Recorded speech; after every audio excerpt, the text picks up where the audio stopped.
For over 30 years, boxing has been one of the most corrupt sports in the world. Rigged scorecards, champions ducking fights, promoters controlling careers like puppet masters. Fans have been frustrated, fighters have been robbed, and the sport has been losing its credibility. But now, someone is tearing it all down. His name, Turki Alalshikh, and he's not alone. But who is he? And why is he suddenly boxing's most powerful figure? Turki's rise to global influence didn't start in a boxing ring. Born in Saudi Arabia, he climbed the ranks of the country's leadership, becoming the head of the General Entertainment Authority. But he wasn't just another bureaucrat. His Excellency had a vision: to make Saudi Arabia the entertainment capital of the world. He brought some of the biggest concerts, festivals, and sporting events to the region, proving that he doesn't just dream big, he makes things happen. Boxing was his next target. He saw what fans had been complaining about for decades: corruption, politics, and wasted talent.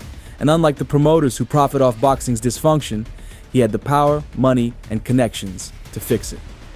Now, he's teamed up with UFC President Dana White to create something that could change boxing forever. A brand new league that removes the corruption, forces the best to fight the best, and puts boxing back in the hands of the fighters and fans.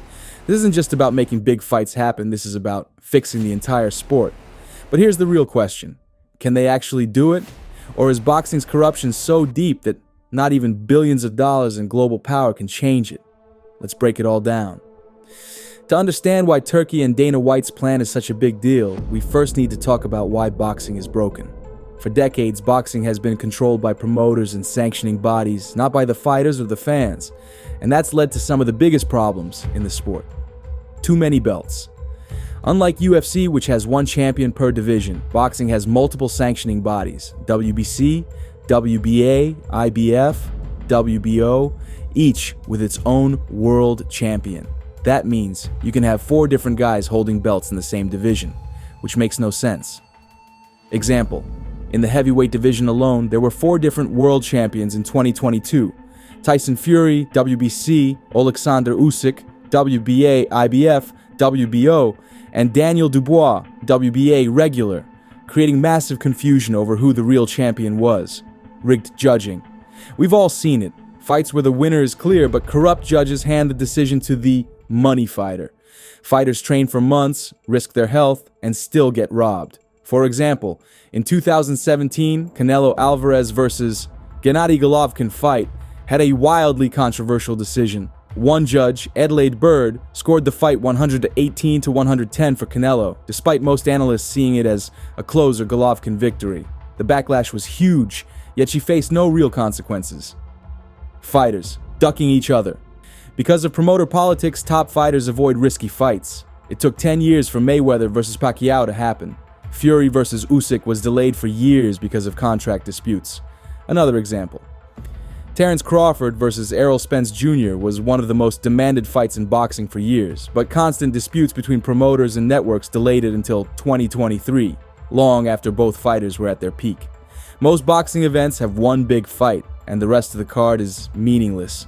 UFC has proven that fans want stacked fight nights where every fight matters. Another example: the Mayweather versus Logan Paul event in 2021 was a massive pay-per-view, but the undercard was full of weak, uncompetitive fights.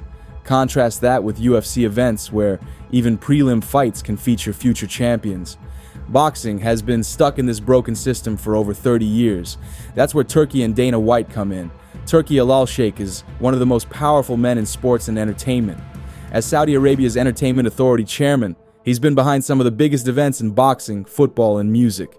In just the past few years, he's brought some of the most high-profile fights to Saudi Arabia. Bivol versus Beterbiev, Anthony Joshua's fights against Usyk Fury versus Usyk Undisputed. Now Crawford versus Canelo up and coming.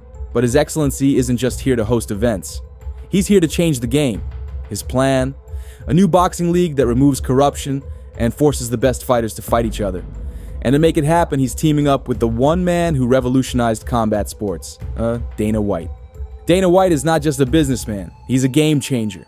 When he took over the UFC in the early 2000s, mixed martial arts was a struggling sport banned in many states. But White had a vision, and he wasn't afraid to make brutal decisions to bring it to life. Whether that was by banning fighters, putting on unexpected high-profile fights, or openly supporting President Trump. He's turned UFC into a global powerhouse. In 2001, the UFC was bought for just $2 million. In 2016, White sold it for $4 billion, one of the biggest business flips in sports history. What's special about Dana is he doesn't let fighters dodge fights. Unlike boxing promoters, White ensures that champions defend their belts against the best contenders. No ducking, no politics, no bias. He's had massive pay-per-view success. Under his leadership, UFC events consistently break records, with fights like McGregor vs. Khabib selling over 2.4 million PPVs. He's ruthless in business. White isn't afraid to cut fighters, fire employees, or take risks to keep UFC the biggest combat sports brand in the world. Last week, Dana White confirmed what boxing fans have been waiting for.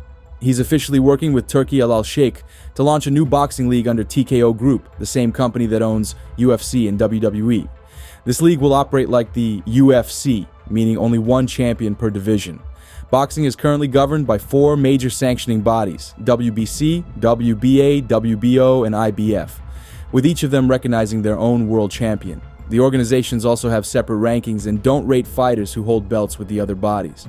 In stark contrast, the UFC has one world champion and one set of rankings.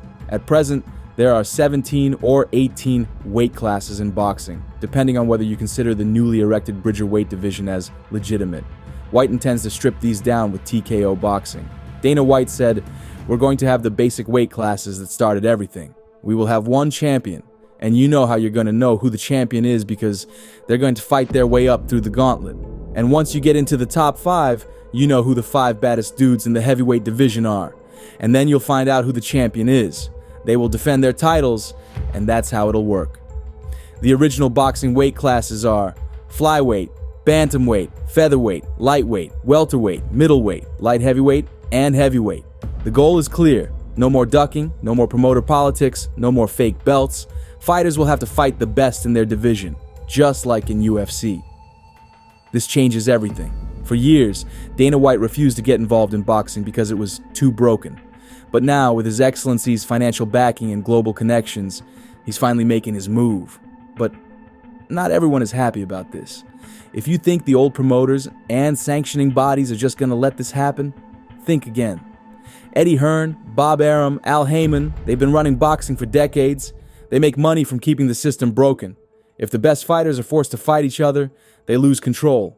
If boxing only has one champion per division, their multiple belts scam collapses. If Turki and White create a real ranking system, they can't protect their fighters anymore. The old boxing world is fighting back. Some have already tried to undermine Turki's efforts, blocking fights and delaying negotiations. Others are trying to convince fighters to stay in the current system. But is it working? Or is this new league unstoppable? So the big question remains, will His Excellency and Dana White actually succeed? Right now, they have everything they need. First of all, they have billions of dollars to back the league. Next, they have a proven system to replicate. UFC's model works, fighters get paid, fans get the best fights. And finally, the biggest names in boxing show huge praise for Turki and have shown interested in this model. But what if they fail? If it does, it proves one thing: boxing's corruption is too deep to fix. This is literally boxing's best chance in decades to become a real sport again. But only time will tell if it works. Turki Alalshikh and Dana White aren't just making big fights happen.